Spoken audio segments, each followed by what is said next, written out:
Hi Vijay party, this is your educator Shubham Pathak and welcome to the session जहाँ पे मुझे पढ़ने वाली है एनर्जी ड्रिंक्स की जरूरत क्योंकि आज हम socialism in Europe and the Russian revolution कैसे करेंगे मुझे पता नहीं, but socialism in Europe and Russian revolution का वन शॉट करने वाले हैं। Again like I always say, one shot का मतलब ये नहीं है that I am going to leave any of the points mentioned in your NCERT.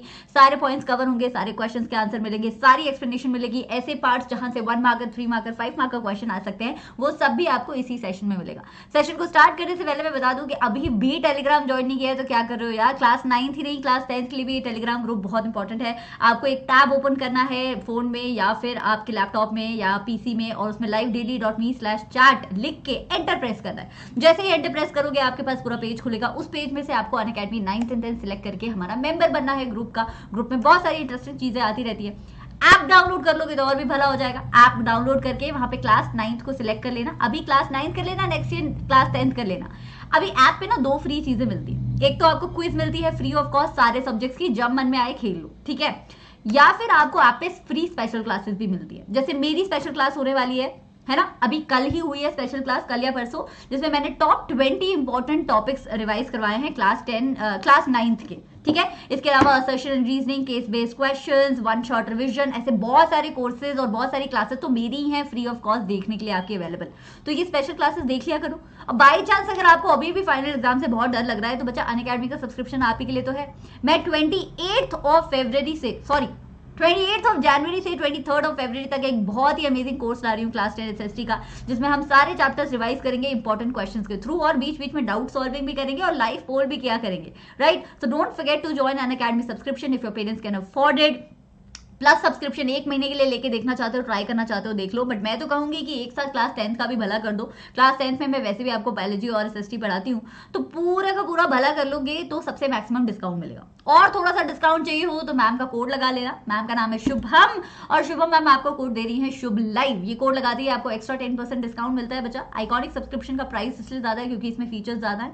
इसमें पेंटिंग, डूडलिंग, मैजिक के साथ साथ आपको एकेडमिक मेंटर मिलता है जो आपके डाउट्स वगैरह सॉल्व करते हैं। आप देख लेना आपको दोनों में से कौन सा कोर्स पसंद है। कोड लगाना मत भूलना, मेरी क्लास में एंट्री मिलती है शुभ लाइफ कोड लगा के, ठीक है, और 10% डिस्काउंट। तो this was all the information that I wanted to give you. Now Virat and Vishnupriya and Vishnupriya and Vishnupriya and Vishnupriya, congratulations, you have made it to the leader board. और जो बच्चे ये देख रहे हैं उनको लग रहा है इन बच्चों के नाम क्यों लिए जा रहे हैं, तो कमेंट्स में आपको नीचे देने होते हैं आंसर जो मैं आपसे पूछूंगी क्वेश्चंस उनके। जब आप आंसर दे देते हो बच्चा तो बस फिर इतना ही काम है, इतना ही करना है। चलो, एज ऑफ सोशल चेंज। तो आपको दिख रहा होगा कि ये पीपीटी पुरानी है लेकिन एक्सप्लेनेशन नहीं है क्योंकि मैं पूरे चैप्टर की एक्सप्लेनेशन एक ही सेशन में लेने वाली हूँ। तो आप बार बार बोलते हो कि मैम यार सेशन नंबर 1 कहाँ है, सेशन नंबर 2 कहाँ है, डेटा खत्म हो गया, ये हो गया, वो हो गया। तो अब आपको सिर्फ यही क्लास देखनी है अपने पेपर से पहले, और जब भी एसएसटी का पेपर हो उससे एक दिन पहले मैं चाहती हूँ कि आप सोशलिज्म को जरूर रिवाइज करो, क्योंकि वो चैप्टर वो खतरनाक चैप्टर है जो जितनी बार भी पढ़ लो कुछ ना कुछ इसमें छूट जाता है। तो चलो स्टार्ट करते हैं। तो बात है बहुत बहुत बहुत पहले की। फ्रेंच रेवोल्यूशन में आपने यूरोप में क्या देखा, नए नए स्टेट्स हुआ करते थे, ऑर्डर हुआ करता था। जैसे इंडिया में कास्ट सिस्टम, वैसे यूरोप में आपके स्टेट्स एंड ऑर्डर होता था। लेकिन ये सारे स्टेट एंड ऑर्डर वाली कंडीशन ना धीरे धीरे चेंज हो गई। और चेंज पता है कैसे हुई? चेंज हुई आपके सोशलिज्म की थ्योरी आने से। और ये सोशलिज्म वो कोरोना वायरस जैसे था, लेकिन कोरोना से तो काफी अच्छा था। Socialism was a positive theory, it's a good theory जो दुनिया के हर पार्ट्स में फैला। इनफैक्ट जवाहरलाल नेहरू आप देखो तो सोशलिस्ट थे। राजा राम मोहन राय को सोशलिज्म बहुत पसंद था और डिरोजियो को भी सोशलिज्म बहुत पसंद था। तो ये बदलाव यूरोप की सोसाइटी में आए कैसे बच्चा? ये नई सी थ्योरी, नई सी विचारधारा कहां से आई? सोशलिज्म। चलो थोड़ा और पीछे चलते हैं। यूरोप में धीरे धीरे टाइम के साथ साथ 3 तरीके के लोग देखने को मिल गए। जैसे अभी आप देश के डेवलपमेंट की बात करो तो कोई बोलेगा कि पॉलिटिक्स को सुधार लो, देश डेवलप हो जाएगा। कोई बोलेगा एजुकेशन पे ध्यान दो, कोई बोलेगा हेल्थ पे ध्यान दो। हो गए ना 2-3 तरीके के लोग। उसी तरीके के पूरे यूरोप में 2-3 तरीके के लोग थे। पहला टाइप है आपका लिबरल। तो बच्चा लिबरल लोग कौन थे? लिबरल लोग वो थे जिन्हें सारे धर्मों को एक समान मानना पसंद था। बेसिकली वो सेकुलर थे। जिन्हें डायनेस्टी का रूल चले, मतलब कि राजा का बेटा राजा, रानी की बेटी रानी बने, एक खानदान का रूल चलता रहे, ये बिल्कुल पसंद नहीं था। जिन्हें इंडिविजुअल राइट्स में भरोसा था, जिन्हें इंडिपेंडेंट जुडिशरी चाहिए थी, जिन्हें पार्लियामेंट वाली सरकार चाहिए थी, लेकिन इन्हें फिर भी यूनिवर्सल अडल्ट फ्रेंचाइज नहीं चाहिए था। इन्हें सबके लिए वोटिंग राइट नहीं चाहिए था। इन्हें चाहिए था voting rights only to the men who have property. तो इस एक बात को छोड़ के लिबरल्स में कुछ भी बुरा नहीं था। तो डेमोक्रेट और लिबरल को कौन सी बात अलग करती है? डेमोक्रेट्स को यूनिवर्सल अडल्ट फ्रेंचाइज चाहिए था, लिबरल को नहीं चाहिए था। ठीक है, तो ये आ गया 1 मार्क का क्वेश्चन। चलो रेडिकल्स की बात करते हैं। नाम से ही पता चल रहा है रेडिकल, इन्हें तो क्विक चेंज चाहिए था, सोसाइटी में 360 डिग्री चेंज चाहिए था। तो रेडिकल वो लोग थे बच्चा जो चाहते थे कि गवर्नमेंट मेजोरिटी की बने, ये विमेन के लिए वोटिंग राइट्स को भी सपोर्ट करते थे, ये लैंड ओनर्स और बड़े बड़े अमीर लोगों की जो प्रिविलेजेस होते हैं, जो एडवांटेजेस होते हैं, उन्हें अपोज करते थे, बोलते थे कि पैदाइशी तरीके से जो लोग अमीर हैं ये सब गलत है, ऐसा नहीं होना चाहिए। ये लोग बोलते थे कि प्राइवेट प्रॉपर्टी होनी चाहिए, मेहनत के खून पसीने की कमाई है, अगर आप उसे प्रॉपर्टी खरीदना चाहते हो तो कोई बुराई नहीं होनी चाहिए। लेकिन एट द सेम टाइम ये बोलते थे कि कॉन्सेंट्रेशन नहीं होना चाहिए। ऐसा नहीं है कि सोसाइटी में बहुत सारी प्रॉपर्टी है लेकिन वो बहुत सारी प्रॉपर्टी कुछ ही हाथों में, कुछ ही मुट्ठियों में बंद है, बाकी लोगों के पास प्रॉपर्टी नहीं है। बेसिकली गरीबों और अमीरों के बीच के भेदभाव को रेडिकल लोग मिटाना चाहते थे। अभी इन दोनों से ही अलग, लिबरल और रेडिकल से दोनों से ऑपोजिट हुआ करते थे कंजर्वेटिव लोग। C for conservative, C for change, ये वो लोग हैं जिन्हें चेंज बिल्कुल पसंद नहीं था। फ्रेंच रेवोल्यूशन से पहले तो बिल्कुल भी नहीं पसंद था चेंज। फ्रेंच रेवोल्यूशन के बाद नेपोलियन को देख के, नेपोलियन की हरकतें देख के इन्हें फिर भी थोड़ा बहुत चेंज पसंद आने लग गया। फिर भी ये लोग लिबरल्स और रेडिकल्स को, जो बार बार हर गली मोहल्ले पे चेंज की बातें करते थे, पसंद ही नहीं करते थे। कंजर्वेटिव लोगों को पसंद ही नहीं थे रेडिकल और लिबरल। इनफैक्ट कंजर्वेटिव लोग तो कहते थे कि जैसा चल रहा है चलने दो, राजा का राज, इंस्टीट्यूशन, धर्म सब वैसा ही चलने दो, कोई चेंज लाने की जरूरत नहीं है। तो ये भांति भांति तरीके के 3 लोग हो गए। अभी जब 3 लोग होने थे तो दाल चावल थोड़ी बनेगा, खिचड़ी बनेगी ना। तो इसीलिए यूरोप में अब नए नए सोचने की शक्ति उत्पन्न हो रही थी। अभी यूरोप में नई नई पॉलिटिकल टेंडेंसीज क्रिएट हो रही थी लोगों की, और इन्हीं पॉलिटिकल टेंडेंसी और इसी बदलाव का एक परिणाम निकला, परिणाम निकला, बोले तो प्रोडक्ट निकला, सोशलिज्म। चमका तुमको? कमेंट में बता देना। Anyway, industrial society and social change. अभी जब जहां पॉलिटिकली लोग इतना सोचने लग गए थे, नए नए तरीके की सोच आ रही थी, सोचने की भावना आ रही थी, वही इंडस्ट्रीज भी आ रही थी। तो आप सबको पता है कि इंडस्ट्रियलाइजेशन ब्रिटेन से शुरू हुआ, लेकिन यूरोप में सबसे पहले आया, बाकी किसी कॉन्टिनेंट में नहीं आया। तो जब इंडस्ट्रियल रेवोल्यूशन आया तो अपने साथ नई प्रॉब्लम्स लेके आया। जब इंडस्ट्रियल रेवोल्यूशन आया तो नए नए शहर बनने लगे जिसमें सिर्फ चिमनीज दिखाई देती थी, बोले तो सिर्फ इंडस्ट्रीज दिखाई देती थी। अभी इंडस्ट्रीज आ रही हैं तो इंडस्ट्रीज को रॉ मटेरियल चाहिए, उनको रॉ मटेरियल भी चाहिए और उनको फिनिश गुड्स मार्केट तक भी ले जाना है। तो इसीलिए इंडस्ट्रियलाइजेशन के साथ साथ रेलवे भी आ गया, दोनों चीजें साथ में आई। प्रॉब्लम्स क्या आई? प्रॉब्लम्स ये आए कि गांव से सब लोग शहर आ गए, उन्हें लगा अच्छी जॉब करेंगे, बड़ी जॉब करेंगे। तो क्या बच्चे, क्या बूढ़े, क्या औरतें, सब लोग फैक्ट्रीज में काम करने लगे। इनफैक्ट चाइल्ड लेबर भी शुरू हो गया और लोग बहुत ज्यादा देर तक काम करते थे और उन्हें पैसे मिलते थे कम। और इनफैक्ट इंडस्ट्रियलाइजेशन के बाद भी लोग ज्यादा थे, पॉपुलेशन ज्यादा थी, एम्प्लॉयमेंट कम थी, तो अनएम्प्लॉयमेंट की भी एक प्रॉब्लम थी। लोग छोटे छोटे घरों में रहते थे, बेसिकली झुग्गी झोपड़ी में रहते थे, सैनिटाइजेशन की भी प्रॉब्लम थी, स्लम्स क्रिएट हो गए थे। तो इतनी सारी प्रॉब्लम्स का पहाड़ चल रहा था। अभी इनकी प्रॉब्लम्स का पहाड़ दिखा किसे? लिबरल्स और रेडिकल लोगों को। लिबरल्स और रेडिकल लोगों को ये बात समझ आई कि ये जो लोग ये सफर कर रहे हैं ये गलत है, इसको थोड़ा सा चेंज करना चाहिए। और यही चेंज करने के लिए उन्होंने अपनी आवाज उठानी शुरू की। और क्योंकि वो वर्कर्स की मदद करना चाहते थे भाई, तो जहां पे भी लिबरल्स और रेडिकल लोग अपनी आवाज उठाते थे, प्रोटेस्ट करते थे, वहीं पे सारे वर्कर्स उनके आसपास घूमना शुरू हो जाते थे। तो कौन पसंद आने लग गया था वर्कर्स को? Liberals and radical. और किसके अगेंस्ट हो गए थे? कंजर्वेटिव लोगों के। ठीक है, इतना तो अभी आपको चमक गया। आगे चलते। रेवोल्यूशनरीज। अब बच्चा रेवोल्यूशनरीज कौन थे? लिबरल, रेडिकल, कंजर्वेटिव खत्म ही नहीं हो रहे। सिंपल सी बात है, यही जो लिबरल्स और रेडिकल्स हैं, बाद में इन्हें समझ आया कि अगर सही मायने में कंजर्वेटिव लोगों को हराना है, अगर सही मायने में हर एक व्यक्ति को खुश रहना है, तो उसे क्रांति लानी पड़ेगी। और क्रांति लाने वाले को क्या बोलते हैं? रेवोल्यूशनरी, क्रांतिकारी। तो यही लिबरल्स और रेडिकल्स यूरोप में, पूरे यूरोप में भरे पड़े थे लिबरल्स और रेडिकल्स, यही बाद में जाके क्रांतिकारी बन गए। और इनका एक ही मकसद था, इनका मकसद था कि मोनार्की को खत्म कर दे। तो 1 मार्क का क्वेश्चन आएगा आपके पेपर में, that what was the mission of the liberals and radicals और the revolutionaries of the Europe? Your answer is to overthrow monarchy. ऐसा ही एक हमारा बड़ा फेमस रेवोल्यूशनरी हुआ करता था, जो क्लास 10th में भी आपको सताएगा, जिसका नाम है गुज़ेप मज़ीनी। इटली का रेवोल्यूशनरी था। इसे देखा देखी कई लोग रेवोल्यूशनरी बन गए थे। इसके बारे में ज्यादा हम लोग क्लास 10th में जानेंगे। अभी के लिए बस इतना जान लो कि लिबरल्स और रेडिकल्स बाद में जाके बन गए क्रांतिकारी। आगे चलते हैं। The coming of socialism in Europe. अभी जब इतनी तरीके की लड़ाइयां हो रही हैं, प्रोटेस्ट हो रहा है, भांति भांति तरीके के लोग पैदा हो रहे हैं, ऐसे नए नए तरीके के ओपिनियंस बन रहे हैं, तो सोशलिज्म कहाँ पीछे रहता? धीरे धीरे लोगों को समझ आया कि सोशलिज्म ही वही वेपन है जो हमें आजाद करा सकता है। तो बात आती है कि सोशलिज्म है क्या? बच्चा, सोशलिज्म एक सोचने का तरीका है जिसमें आप बोलते हो कि सोसाइटी में जो भी चीजें प्रोडक्शन होती हैं, जैसे कि फैक्ट्रीज हैं, फैक्ट्री में मीन्स ऑफ प्रोडक्शन क्या होंगे, रॉ मटेरियल होगा, लेबर होगा और कैपिटल होगा, ये सारी चीजों से आप प्रोड्यूस करते हो ना। तो जो भी मीन्स ऑफ प्रोडक्शन, लैंड हो गया, सबसे बड़ी बात भाई लैंड होगा तो फैक्ट्री लगाओगे ना, वरना तो कहीं हवा में थोड़ी लगाओगे। तो ये सारी चीजें जो प्रोडक्शन करने के लिए जरूरी होती हैं, वो अगर कुछ हाथों में एकत्रित रहेंगी तो उन्हीं हाथों का भला होगा, बाकी हाथों का भला नहीं होगा। सिंपल सी बात है कि अगर पैसा, मतलब जो प्रोडक्शन करेगा उसको पैसा मिलेगा, और जिसको पैसा मिलेगा उसको प्रॉफिट मिलेगा, और जिसको प्रॉफिट मिलेगा भला भी उसी का होगा।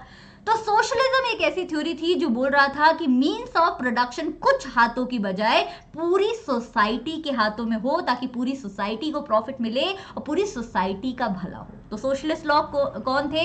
जिन्हें प्राइवेट प्रॉपर्टी समझ नहीं आती थी, जिन्हें सोशल प्रॉपर्टी समझ आती थी। वो चाहते थे कि लैंड ही अगर सोसाइटी से बिलोंग करने लग जाए और किसी एक का ना हो, तो फिर लैंड पे फैक्ट्री लगेगी, फैक्ट्री से प्रॉफिट निकलेगा, वो प्रॉफिट भी सब में होगा डिवाइड।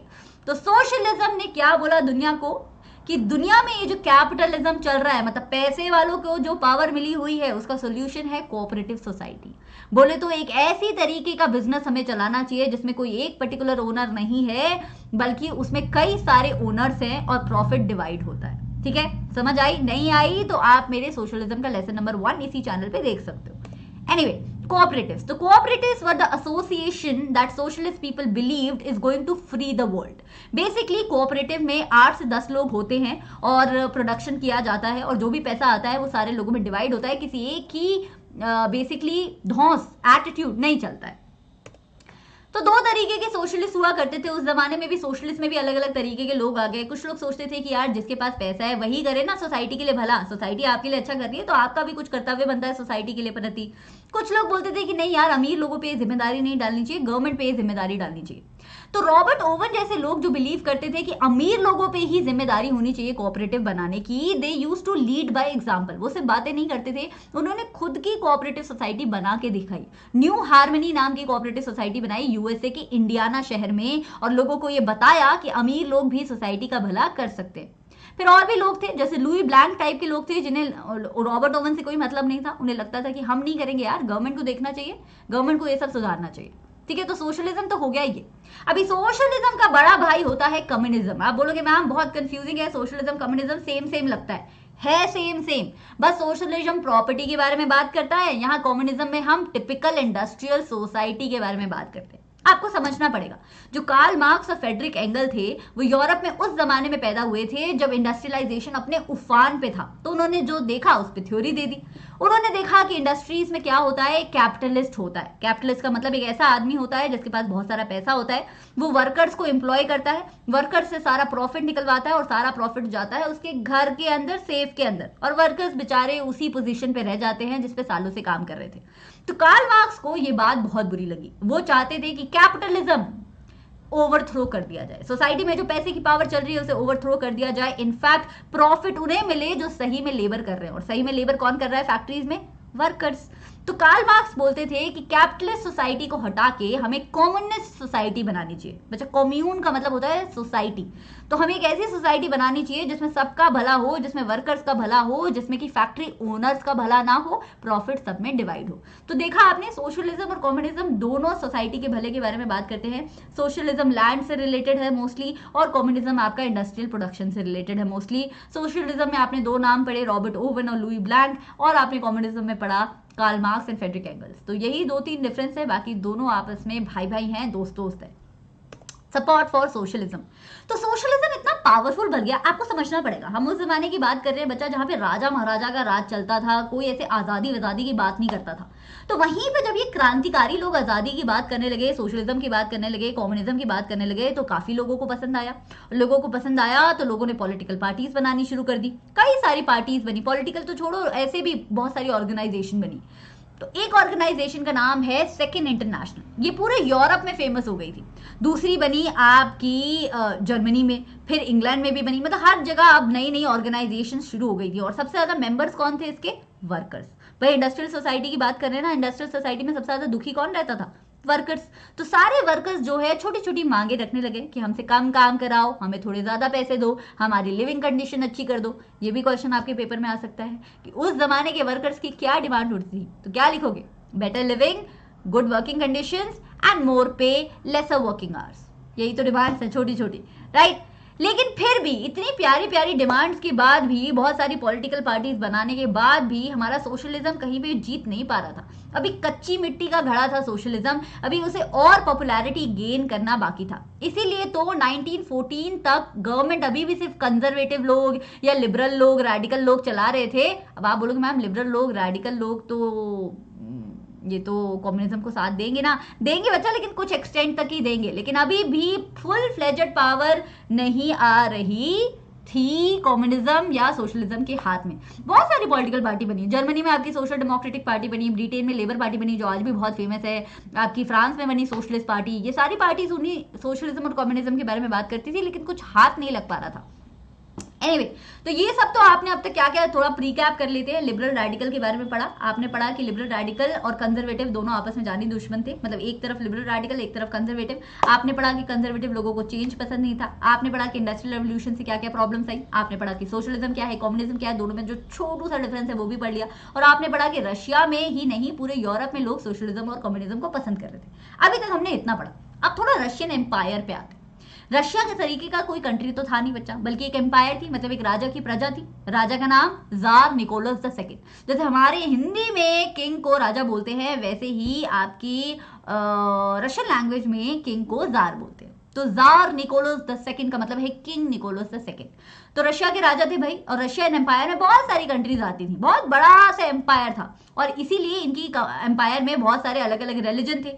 मेजॉरिटी रिलीजन जो था वो रशियन ऑर्थोडॉक्स क्रिश्चियनिटी था। बोले तो रॉक, पत्थर याद कर लो, रशियन ऑर्थोडॉक्स क्रिश्चियनिटी। लेकिन और भी कई सारे रिलीजन थे, बुद्धिज्म था, मुस्लिम इस्लाम था, प्रोटेस्टेंट था, कैथोलिक था, अलग अलग भांति भांति रिलीजन हुआ करते थे। तो आप समझ रहे हो, मतलब ऑलरेडी रशियन एम्पायर को संभालना थोड़ा मुश्किल था। और राजा साहब बुद्धू निकले। एक तो इतना बड़ा सा साम्राज्य है आपका, उसको संभालना मुश्किल है, ऊपर से आप बुद्धू हैं, तो फिर क्या होगा? फिर रेवोल्यूशन ही तो होगा। वही पढ़ेंगे आगे, इकोनॉमी एंड सोसाइटी। थोड़ा इकोनॉमी सोसाइटी के बारे में बात करते हैं, थोड़ा और रशिया के लोगों को जानते हैं, रशिया की सोच में जाते हैं। दो तरीके के लोग थे भैया, एक तो या तो इंडस्ट्रियल वर्कर थे या एग्रीकल्चर करने वाले लोग थे। पूरे यूरोप में इंडस्ट्रियल रेवोल्यूशन चल रहा था, लेकिन हमारा रशिया आज भी 85% किस में इन्वॉल्व था? एग्रीकल्चर में इन्वॉल्व था। वो इतना एग्रीकल्चर प्रोड्यूस करता था कि वो बाहर के देशों को बेचा भी करता था, एक्सपोर्ट भी किया करता था। ऐसा नहीं है कि इंडस्ट्रीज नहीं थी, लेकिन इंडस्ट्रीज पॉकेट्स में थी। ये भी क्वेश्चन आ सकता है कि कौन से दो पॉकेट्स थे इंडस्ट्रियल रेवोल्यूशन के टाइम पे रशिया में? तो उसका आंसर है मॉस्को और सेंट पीटर्सबर्ग। मतलब सारी की सारी इंडस्ट्रीज या तो मॉस्को में थी या सेंट पीटर्सबर्ग में थी। जैसे आपके सारे के सारे पैसे आपकी पॉकेट में होते हैं, बाकी कहीं रशिया में कोई फैक्ट्री देखने को नहीं मिलती थी। अभी भी इंडस्ट्रीज आने के बाद भी, मशीन्स आने के बाद भी मोस्ट ऑफ द काम जो होता था रशिया में वो हाथ से होता था। तो दो तरीके के वर्कर्स थे, एक जो इंडस्ट्रीज में काम करते थे, दूसरे जो क्राफ्ट यूनिट में काम करते थे, मतलब हैंड लेबर में बिलीव करते थे। अभी इसी दाल में तड़का लग गया रेलवे का। अब देखो एग्रीकल्चर 85% है, दो तरीके के लेबर हैं, क्राफ्टमैन हैं और इंडस्ट्रियल वर्कर्स हैं, और अब इसमें रेलवे आ गया। जैसे ही रेलवे आया वैसे ही क्या होगा? मैंने बताया रेलवे जैसे ही आएगा इंडस्ट्रियल रेवोल्यूशन बूम हो जाएगा। तो वही हुआ, रेलवे के आते ही कोल का प्रोडक्शन डबल हो गया, आयरन और स्टील का प्रोडक्शन 4 गुना हो गया, और पूरी रशिया में जगह जगह से लोग आके इंडस्ट्रीज में इन्वेस्ट करने लगे। तो वर्कर्स, इंडस्ट्रियल वर्कर्स भारी मात्रा में बढ़ने लग गए। लेकिन ऐसा नहीं है कि इंडस्ट्रियल वर्कर्स बढ़ रहे थे तो उनका कुछ भला हो रहा था, उनका शोषण हो रहा था, उनका एक्सप्लॉयटेशन हो रहा था। इंडस्ट्रियल वर्कर्स से 15-15 घंटे काम करवाया जाता था, सॉरी 10-12 घंटे काम कराया जाता था फैक्ट्रीज में, 15 घंटे काम करवाया जाता था क्राफ्ट यूनिट में जहां हाथ से काम होता है। तो बहुत शोषण हो रहा था वर्कर्स का। और नहीं तो वर्कर्स बहुत भांति भांति तरीके के थे। कुछ वर्कर्स थे जो रेलवे बनाने में काम करते थे, कुछ वर्कर्स थे जो कॉटन इंडस्ट्री में काम करते थे, कुछ वर्कर्स थे जो हाथ का काम करते थे। तो workers are very very divided. उनके रहने, खाने, पहनने, ओढ़ने का सबका तरीका बहुत अलग था। और इसमें जो मेटल वर्कर है वो अपने आप को बहुत अमीर समझते थे, क्योंकि उनकी डिमांड बहुत थी। भाई रेलवे बनता था, इंडस्ट्रीज बनती थी, मशीन्स बनते थे, तो मेटल से काम करने वाले वर्कर चाहिए ना। तो metal workers were the aristocrats of the workers in the Russia. ये भी 1 मार्क का क्वेश्चन आता है।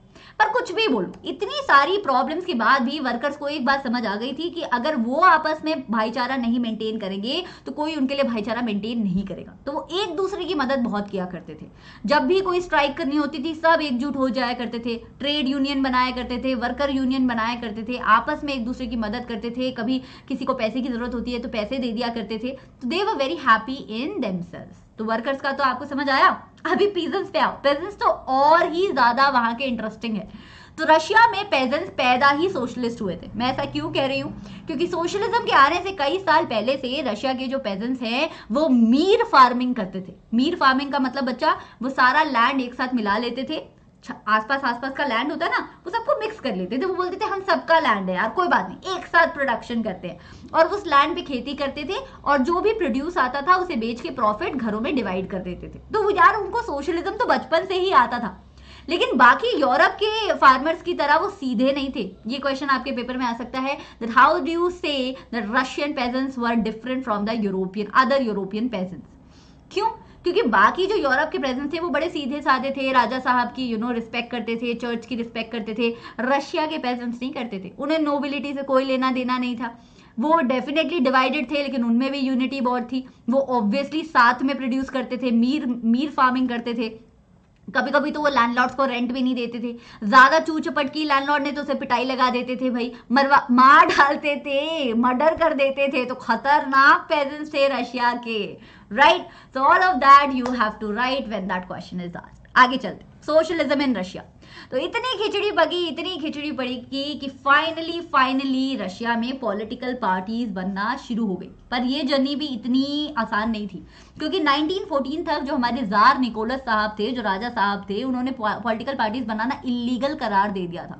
चोरी चुपके पॉलिटिकल पार्टीज बनी। एक बहुत बड़ी सी पॉलिटिकल पार्टी बनी जिसका नाम था Russian Social Democratic Workers party. इसमें हर तरीके के लोग थे, इसमें वर्कर्स भी थे, इसमें पेजेंट्स भी थे, इसमें सब लोग थे, राइट। इलीगल ऑर्गेनाइजेशन थी लेकिन काम बहुत अच्छा कर रही थी। अपना न्यूज़पेपर चलाती थी, वर्कर्स को मोबिलाइज करती थी, स्ट्राइक चलाती थी, बच के, राजा साहब की नजरों से बच के ये पार्टी काम करती थी। लेकिन भाई पार्टी में भी दरारें आनी शुरू हो गई थी। पार्टी भी दो तरीके की बंटने वाली थी, उसके बारे में बताती हूँ। लेकिन उससे पहले ये तो बता दूं कि पेजेंट्स की पार्टी कौन सी थी। वर्कर्स की अगर अपनी पार्टी है, जहां पे वर्कर्स बोल रहे हैं हमें पैसा दो, हमें अच्छी वर्किंग कंडीशन दो, हमें काम कम करवाओ, वहां पेजेंट्स थोड़ी पीछे रह जाएंगे। रशिया के पेजेंट्स किसी से कम थोड़ी थे। तो रशिया के पेजेंट्स ने अपनी अलग पार्टी बना ली जिसका नाम था सोशलिस्ट रेवोल्यूशनरी पार्टी, 1900 में बनी। और इन लोगों की एक ही डिमांड थी कि अगर हम खेती कर रहे हैं फार्म पे तो खेत हमारा होना चाहिए, लैंडलॉर्ड के खेत पे हम नहीं करेंगे खेती। तो दो पॉलिटिकल पार्टीज बनी मेजर। कौन सी? Russian Social Democratic Workers Party और आपकी सोशलिस्ट रेवोल्यूशनरी पार्टी। ये वाली पार्टी थी वर्कर्स की, ये वाली पार्टी थी पेजेंट्स की। वर्कर्स पार्टी की डिमांड्स अलग थी, पेजेंट्स पार्टी की डिमांड अलग थी। तो ये डिफरेंस आ सकता है 3 मार्क्स में, ठीक है। आगे चलते हैं। अब व्लादिमीर लेनिन कौन थे? वर्कर्स की पार्टी थोड़ी ज्यादा बड़ी थी बच्चा, क्योंकि पेजेंट्स की आपस में यूनिटी थोड़ी कम थी, वर्कर्स की यूनिटी थोड़ी ज्यादा थी। तो वर्कर्स की पार्टी बहुत बड़ी थी और वर्कर्स की पार्टी 2 पार्ट्स में डिवाइड हो गई। भाई इंडियन नेशनल कांग्रेस हमारे देश में 2 पार्ट्स में डिवाइड हो सकती है, तो ये रशिया की वर्कर्स पार्टी डिवाइड क्यों नहीं हो सकती, राइट। तो वर्कर्स की पार्टी 2 पार्ट्स में डिवाइड हुई। एक दल बना बोल्शेविक्स का, एक दल बना मेंशेविक का। बोल्शेविक वाले जो थे ज्यादा गुस्से वाले लोग थे, वो पार्टी में किसी को भी एंट्री नहीं देना चाहते थे। वो पार्टी में सोचते थे कि डिसिप्लिन होना चाहिए और गुस्सा करते थे, वो रेवोल्यूशन चाहते थे, क्रांति चाहते थे। और इनका हेड, भाई इस पार्टी का हेड तो, बोल्शेविक दल का हेड तो और ही ज्यादा गुस्सैल आदमी था, व्लादिमीर लेनिन। नाम याद कर लो, आगे बहुत सुनने में मिलेगा। तो कोई पूछे 1 मार्क का क्वेश्चन, बोल्शेविक्स का पहला हेड कौन, तो नाम आएगा लेनिन, ठीक है। और दूसरा ग्रुप बना आपका मेंशेविक। मेंशेविक थोड़े सीधे लोग थे। मेंशेविक का लीडर था मार्तोव। मार्तोव कहता था कि जिसे आना है पार्टी में आने दो, हम सोसाइटी में क्रांति नहीं लाएंगे, हम इलेक्शंस लाएंगे, इलेक्शन से बदलाव आएगा। तो दोनों पार्टी का डिफरेंस दिख रहा है आपको। बोल्शेविक ज्यादा ही गुस्से में, मेंशेविक थोड़ा कम गुस्से में। एक का लीडर लेनिन, एक का लीडर मार्तोव। आगे चलते हैं। A turbulent time, the 1905 revolution। आ रहा है कि नहीं आ रहा है, ठीक है, कमेंट्स में लिख के बता देना, ठीक है। आगे चलते हैं। A turbulent time, the 1905 revolution। तो देखो बच्चों, जब आप बहुत बड़ा सा वर्ड सुनते हो ना, रशियन रेवोल्यूशन, तो इसमें बहुत सारे रेवोल्यूशन आते हैं। इसमें ब्लडी संडे भी आता है 1905 वाला, इसमें आपका फेब्रुअरी रेवोल्यूशन भी आता है, इसमें अक्टूबर रेवोल्यूशन भी आता है। लेकिन बाकी इंडिविजुअली जब रशियन रेवोल्यूशन पे क्वेश्चन आए तो आप इनमें सबको थोड़ा थोड़ा मेंशन कर सकते हो। लेकिन अगर स्पेसिफिकली किसी एक रेवोल्यूशन पे आए तो जो मैं बताने वाली हूँ सबके बारे में वो मेंशन करना, ठीक है। चलो थोड़ा सा सब प्लॉट जानते हैं स्टोरी का, है ना, पीछे का थोड़ा सा जानते हैं। 20th सेंचुरी की बात करते हैं। तो रशिया बच्चा एक ऑटोक्रेसी था। ऑटोक्रेसी मतलब एब्सोल्यूट चल रहा था किसी एक व्यक्ति का, और वो व्यक्ति कौन था? Tsar Nicholas the second. तो जार निकोलस द सेकंड से लोग इतनी नफरत करते थे, इनफैक्ट उसकी वाइफ अलेक्जेंड्रा से भी लोग इतनी नफरत करते थे कि जार के अगेंस्ट जाने के लिए सब लोग साथ में आ गए थे। क्या लिबरल्स, क्या सोशल डेमोक्रेट्स, क्या रेवोल्यूशनरीज, इनफैक्ट जडीडिस, मुस्लिम जडीडिस जो मुस्लिम रिफॉर्मर्स माने जाते थे, मुस्लिम सोशल रिफॉर्मर्स, उन तक ने जार के अगेंस्ट जाने के लिए आवाज उठा रही थी। और ये सब लोग क्या मांग रहे थे पता है? ये सब लोग सिर्फ एक कॉन्स्टिट्यूशन मांग रहे थे, क्योंकि इन्हें अपने राजा पे अब भरोसा नहीं रहा था। तो 1 मार्क का क्वेश्चन आपके पेपर में आएगा, that who were Jadidis, you have to write that they were the Muslim reformers in the Russian Empire. Anyway 1905 के रेवोल्यूशन की बात करते हैं। तो सिंपल सा अगर कोई आपसे पूछे कि भाई 1905 वाला रेवोल्यूशन का दूसरा नाम क्या है, तो बोल देना ब्लडी संडे, बोल दे। और कोई पूछे कि क्यों हुआ था, तो बता देना कि वर्कर्स ने किया था, क्योंकि वर्कर्स की हालत काफी खराब थी। एक तो सर्वाइवल के लिए वहां पे जद्दोजहद चल रही थी आपके रशिया में, और ऊपर से वहां पे वर्कर्स को बहुत ही कम पैसे दिए जाते थे और उनसे बहुत सारे घंटे काम करवाया जाता था, और वो बहुत दुखी रहते थे और उनकी फैमिलीज भी बहुत दुखी रहती थी। तो वर्कर्स कह रहे थे यार हमारी वेजेस को थोड़ा सा बढ़ा दो, क्योंकि हमारी रियल वेज कम हो गई। रियल वेज मतलब तुमने हमारी सैलरी तो बढ़ाई नहीं, हमने हमारी वेजेस तो बढ़ाई नहीं, और सारी एसेंशियल कमोडिटी के प्राइसेस मार्केट में बढ़ गए हैं, तेल के, ब्रेड के, सब चीजों के। तो हमारी वेज एक तरीके से देखा जाए तो कम ही हो गई है, क्योंकि प्राइसेस बढ़ गए हैं, तो अब बचत कम हो पा रही है, राइट, सेविंग्स ही नहीं हो पा रही है। तो वो लोग कह रहे थे कि हमारी सैलरी बढ़ा दो, पर कोई बढ़ा नहीं रहा था। इसीलिए वर्कर्स एसोसिएशंस की मेंबरशिप बार बार बढ़ती जा रही थी, क्योंकि गुस्से वाले वर्कर, गुस्से में वर्कर्स कहाँ जा रहे थे? यूनियन में जाके अपने आप को, एसोसिएशन में जाके अपने आप को रजिस्टर करवा रहे थे। तो ये तो हो गया बैकग्राउंड। अब बात करते हैं, तो एकदम से क्या हुआ ना कि इन्हीं जो एसोसिएशन थी, इसमें से कोई एक फेमस एसोसिएशन थी, उसके 3-4 मेंबर्स को निकाल दिया फैक्ट्री में से। अब भाई वर्कर्स में इतनी यूनिटी थी कि वर्कर्स में तो मतलब जैसे काफी, मतलब ये खबर हर जगह आग की तरफ फैल गई कि वर्कर्स के प्रति बहुत गलत हो रहा है। तो क्या हुआ कि 1,10,000, कैन यू इमेजिन, इतनी यूनिटी थी कि 1,10,000 वर्कर्स जो हैं सेंट पीटर्सबर्ग में स्ट्राइक करने चले गए। और उनका लीडर कौन था? लीडर बना फादर गिपोन। और ये तो गए थे बस बात करने, ये राजा साहब से सिर्फ बात करना चाहते थे, विंटर पैलेस गए थे। लेकिन राजा साहब को लगा जैसे फ्रेंच रेवोल्यूशन में हाल हुआ है किंग लुई द 16 का, कहीं उनका भी हश्र यही ना हो जाए। तो राजा साहब अपनी जान बचाने के लिए उन्होंने क्या किया, इन वर्कर्स पे, 1,10,000 वर्कर्स पे पुलिस छोड़ दी, कोसैक छोड़ दिए, घोड़े वाली पुलिस छोड़ दी कि जाओ जाओ इनसे निपटो। अभी पुलिस तो ऑर्डर फॉलो कर रही थी, तो पुलिस ने मारधाड़ करनी शुरू कर दी। तो दोनों में झड़प हुई वर्कर्स और पुलिस में, और उसका नतीजा ये निकला कि 100 वर्कर्स मारे गए और कुछ 300 वर्कर्स वुंडेड हो गए, बचा 300 वर्कर्स को चोट लग गई। और इसी को बोलते हो ब्लडी संडे, क्योंकि संडे का दिन था और पूरी सड़क पे इतना खून की ब्लड तो बोला, ब्लडी बोलना तो बनता है, राइट। तो इसके बाद क्या हुआ कि जब 1,10,000 वर्कर्स की आवाज उठती है तो देश दहल जाता है, राइट। तो फिर इसके बाद ऐसा हुआ कि पूरी की पूरी कंट्री जैसे मानो सब लोग कॉन्स्टिट्यूशन की मांग करने लगे। जहां पे भी जाओ आप देखो, रशिया में तो स्ट्राइक्स ही स्ट्राइक्स चल रही थी। सब लोग बोल रहे थे कि हमें कॉन्स्टिट्यूशन दे दो, वर्कर सही कह रहे थे, वर्किंग आवर्स कम कर दो, उनकी वेजेस बढ़ा दो, उनकी वर्किंग कंडीशंस बढ़ा दो। तो फिर राजा साहब को भी सुनना पड़ा, क्योंकि lawyers, doctors, middle class, union पे यूनियन बने जा रही थी। सब लोग बोल रहे थे कॉन्स्टिट्यूएंट असेंबली बनाओ, कि कॉन्स्टिट्यूशन बने, पार्लियामेंट बने। तो राजा साहब को फिर उनकी बात माननी पड़ी। राजा साहब ने फाइनली बोला ठीक है तुम लोग इलेक्ट कर लो, अपना ड्यूमा इलेक्ट कर लो, अपना पार्लियामेंट इलेक्ट कर लो। By the way Russian language में पार्लियामेंट को बोलते हैं ड्यूमा, जर्मन लैंग्वेज में पार्लियामेंट को बोलते हैं रीचस्टैग। दोनों याद कर लेना, नाजिज्म और सोशलिज्म के क्वेश्चन। एनीवे तो जार ने बना तो दिया बच्चा ड्यूमा, लेकिन जार ने बोला कि अगर मैं ड्यूमा बना रहा हूँ तो बार्गेन में मुझे क्या चाहिए कि तुम लोग सारी ये जितनी जो यूनियन बना बना के तुम ये प्रोटेस्ट कर रहे हो ना, इस सबको इलीगल करार दे रहा हूँ मैं। लोगों ने बोला चलो कोई बात नहीं, पार्लियामेंट तो बनने दो, हम नहीं करेंगे प्रोटेस्ट भाई। पर जार बड़ा चालू था। जब पहला ड्यूमा बना, पहला पार्लियामेंट बना, उसे 75 डेज में डिसमिस कर दिया। दूसरा ड्यूमा बनाया लोगों ने, दूसरी बार इलेक्शन हुए, फिर सेकेंड ड्यूमा को भी उसने डिसमिस कर दिया 3 महीने के अंदर। फिर थर्ड ड्यूमा बना। थर्ड ड्यूमा में जार ने अपनी पसंद के लोगों को रखा, कंजर्वेटिव लोगों को रखा, जिन्हें जार पसंद था और जार को वो लोग पसंद थे। तो बहुत ही चालू किस्म का निकला हमारा जार ऑफ द रशिया। तो वो चाहता ही नहीं था कि उसकी पावर कभी कम हो ना। तो अगर ऐसा पार्लियामेंट आ जाता है जिसमें लोगों की बात सुनी जाती और राजा की बात कम सुनी जाती, तो उसकी पावर कम हो जाती। तो ये था लॉजिक। तो अभी इसी सब गड़बड़ घोटाले वाले रशिया ने पार्ट ले लिया वर्ल्ड वॉर नंबर 1 में। सोचो कंट्री में कुछ अच्छा चल नहीं रहा है, पॉलिटिक्स हिली हुई है, इकोनॉमिक्स हिली हुई है, सोसाइटी हिली हुई है, और आप जा रहे हो लड़ाई लड़ने। फर्स्ट वर्ल्ड वॉर, वो भी कोई छोटी मोटी लड़ाई नहीं। First world war of Nazism में पढ़ते ही वो बचा, 2 ब्लॉक्स के, पावर ब्लॉक्स के बीच में लड़ी गई थी। एक थी सेंट्रल पावर, दूसरी थी एलाइड पावर। सेंट्रल पावर में वो वाले कंट्रीज आते थे जो यूरोप के सेंटर पार्ट में है, जैसे Germany, Austro हंगरिया, Bulgaria, Ottoman empire जो आज टर्की कहलाता है। एलाइड पावर्स में आते थे जो वैसे तो आपस में बहुत ज्यादा दोस्ती नहीं थी इनके, लेकिन ये मिल गए थे, एकजुट हो गए थे सेंट्रल पावर के अगेंस्ट। जैसे ब्रिटेन हो गया, यूएसए हो गया, सर्बिया हो गया, ग्रीस हो गया, रशिया हो गया। तो इस चार्ट में आपको देखना है कि रशिया और जर्मनी दोनों के अगेंस्ट है। अभी एक और बात बताऊं, अलेक्जेंड्रा जो थी ना, हमारी जो रानी साहिबा थी, जार की बीवी, वो जर्मनी से थी। तो वैसे ही लोग राजा को पसंद नहीं करते, रानी को पसंद नहीं करते, ऊपर से वो निकली जर्मनी से, जिसके खिलाफ रशिया लड़ने वाला था लड़ाई। देख रहे हो, नफरत बढ़ती जा रही है रानी के लिए। चलो उसके बारे में बाद में बात करते हैं। तो रशिया ने फुल फ्लेजेड अपना फुल पावर लड़ाई में पार्ट कर लिया। पहले लोगों को बहुत अच्छा लगा, चलो चलो लड़ाई लड़ेंगे, राजा साहब जीत के आएंगे, राजा साहब जीत के आएंगे। फिर उन्हें रियलाइज हुआ कि राजा साहब उनकी बात ही नहीं सुन रहे, उनके ड्यूमा की भी बात नहीं सुन रहे, पार्लियामेंट की भी बात नहीं सुन रहे।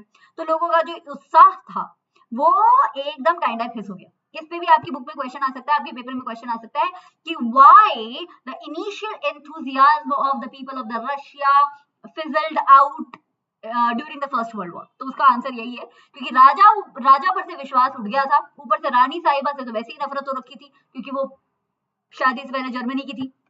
लोगों को इतनी नफरत थी जर्मनी से कि लोगों ने जो एक सेंट पीटर्सबर्ग नाम की सिटी थी हमारे रशिया में, जो जर्मन नेम पे पड़ी थी, उसका नाम बदल दिया, उन्होंने उसे पेट्रोग्रेड कर दिया। नफरत से नाम बदले जाते हैं शहरों के, ठीक है। चमक रहा है कुछ कि नहीं चमक रहा है? ओके। तो जारीना अलेक्जेंड्रा जो है, उनका एक बेस्ट फ्रेंड हुआ करता था, जो एक मंक था, रासपुतीन, मतलब एक बाबा था रासपुतीन। वो उसकी बातें ज्यादा सुनती थी, अपने आवाम की बातें कम सुनती थी, प्रजा की बातें कम सुनती थी। तो रानी साहिबा की तो मतलब बिल्कुल भी पॉपुलैरिटी नहीं थी, इवन पॉपुलैरिटी थी तो नेगेटिव वे में थी। चलो वर्ल्ड वॉर नंबर 1 की बात करते हैं। अभी सबको लगा कि रशिया जीत जाएगा, इतना बड़ा कंट्री है, इतनी सारी आर्मी है, जीत जाएगा, लोगों को लड़ना पसंद है वहां पे, लेकिन ऐसा नहीं हुआ। वेस्ट पे भी थप्पड़ पड़े, ईस्ट पे भी थप्पड़ पड़े। रशिया जर्मनी और ऑस्ट्रिया से दोनों तरफ से मार खा रहा था। और तो और रशिया में आर्मी का लॉस हो रहा था। भाई मार खाओगे तो आर्मी तो लॉस होगी। और 3 मिलियन रिफ्यूजीज क्रिएट हो गए थे, घर इतने टूट गए थे लोगों के कि लोगों के पास रहने के लिए नहीं था। रिफ्यूजी कौन होता है बच्चा? Who have nowhere to go, people who have nowhere to go. 7 million casualties हो गई थी। 7 मिलियन का मतलब समझ लो, 70 लाख लोग मर गए थे रशिया के। सिचुएशन इतनी खराब थी कि क्रॉप्स नहीं है, बिल्डिंग्स नहीं है। भाई सारे फार्मर्स तो चले गए लड़ाई करने, ऊपर से जो बचे कुछ फार्मर्स थे उन पे बॉम्ब गिर गए, वो मर गए। फार्म्स डिस्ट्रॉय हो गए, जितनी इंडस्ट्रीज थी डिस्ट्रॉय हो गई, बिल्डिंग्स डिस्ट्रॉय हो गई, क्रॉप डिस्ट्रॉय हो गई, रेलवे तक डिस्ट्रॉय हो गई। तो इतना सारा नुकसान रशिया झेल नहीं पा रहा था। और तो और जितने एबल बॉडीड मैन थे, मतलब जो ऐसे आदमी थे जिन्हें कोई प्रॉब्लम नहीं थी लोकोमोशन में, वो लोग तो सब चले गए थे लड़ाई करने। तो फिर यहाँ पे खेती कौन करता है, यहाँ पे इंडस्ट्री कौन संभालता? तो शहरों में, रशिया में लेबर की शॉर्टेज हो गई थी, अनएम्प्लॉयमेंट ऊपर से थी, कोई खाना भी नहीं मिल रहा था। औरतें ब्रेड शॉप पे प्रोटेस्ट कर रही थी क्योंकि उन्हें ब्रेड नहीं मिल रहा था। देख रहे हो, फ्रांस में भी वही हो रहा था, रशिया में भी वही हो रहा था कि ब्रेड की शॉर्टेज आ जाती है।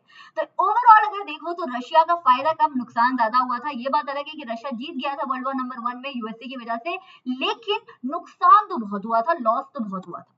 तो फेब्रुअरी रेवोल्यूशन क्यों ना हो, है ना? फेब्रुअरी रेवोल्यूशन क्यों ना हो जब लोग इतने दुखी हैं और ऊपर से कड़ाके का जाड़ा पड़ गया, कड़ाके की ठंडी पड़ गई।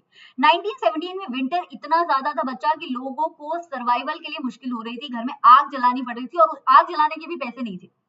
और अब बात करते हैं उस शहर की जिसका पहले का नाम जर्मनी के नाम पे था, सेंट पीटर्सबर्ग। मैंने बताया ना सेंट पीटर्सबर्ग पेट्रोग्रेड हो गया था, उस शहर की बात करें। तो ऐसे इमेजिन करो कि पेट्रोग्रेड एक ऐसा शहर है जिसके बीच में नदी बह रही है, नदी का नाम है नेवा। और नदी ने ना सोशल बॉयकॉट कर रखा है कुछ लोगों का, मतलब नदी के एक साइड रहते हैं अमीर लोग, नदी के दूसरी साइड रहते हैं गरीब लोग। लेफ्ट बैंक पे बचा रहते हैं अमीर लोग, राइट? अमीर लोग कैसे? जो ऑफिशियल बिल्डिंग्स हैं, जो बड़े बड़े लोग हैं भाई, ब्यूरोक्रेट्स हैं, गवर्नमेंट वाले ऑफिशियल्स हैं, वो लोग रहते हैं। और आपके राइट साइड पे रहते हैं वर्कर्स, जो छोटे छोटे क्वार्टर्स में रहते हैं, थोड़ी बहुत आपकी फैक्ट्रीज भी है वहां पे, राइट? वहां थोड़े स्लम एरियाज हैं। तो रिवर ने ही ज्योग्राफिक डिवीजन कर रखा था शहर का। अब राइट साइड की बात करती हूँ।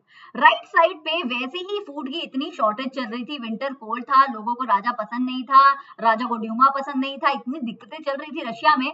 और अब उस पे आपने एक फैक्ट्री पे ताला लगा दिया। जी हाँ, 22 फरवरी को क्या हुआ, एक फैक्ट्री पे ताला लग गया। ताला मतलब बिना बोले आप गए हो सुबह उठ के काम पे, आप देख रहे हो आपकी फैक्ट्री बंद हो गई। तो इतने सारे वर्कर्स क्या हो गए, एकदम से अनएम्प्लॉय हो गए। और मैंने बताया ना वर्कर्स के बीच में बहुत यूनिटी थी रशिया में। तो 22 फरवरी को ही बुलाया गया एक स्ट्राइक कि भाई हमारे भाइयों को या हमारी बहनों को की फैक्ट्री पे ताला लग गया है, वो अनएम्प्लॉयड हो गए हैं, इसीलिए हम लोग कह रहे हैं स्ट्राइक। स्ट्राइक में बहुत सारे हजारों वर्कर्स ने लिया पार्टिसिपेट। लेकिन पता है क्या, पहली बार हिस्ट्री में ऐसी कोई स्ट्राइक हो रही थी जिसे विमेन लीड कर रही थी। तभी तो 22 फरवरी का जो दिन है वो रशिया में इंटरनेशनल वुमेन्स डे की तरह सेलिब्रेट होता है, ठीक है? तो तब तक कोई पॉलिटिकल व्यक्ति इसमें इन्वॉल्व नहीं था, कोई मिनिस्टर इन्वॉल्व नहीं था, सिर्फ वर्कर्स, प्योर वर्कर्स का प्रोटेस्ट हो रहा था। 23 फरवरी को जार ने क्या किया, लोगों पे कर्फ्यू इम्पोज कर दिया। जार डर गया भाई कि इतना बड़ा प्रोटेस्ट हो रहा है कि उसके घर को ही आग ना लगा दे लोग, तो उसने कर्फ्यू लगा दिया। तो फिर जितने प्रोटेस्ट करने वाले थे, जितने डेमोन्स्ट्रेशन करने वाले थे, वो लोग चले गए अपने घर। जार को लगा चलो सिचुएशन अपनी कंट्रोल में आ गई। पर 24 फरवरी को वो फिर से वापस आ गए। इनफैक्ट 25 फरवरी को गवर्नमेंट ने ड्यूमा सस्पेंड कर दिया।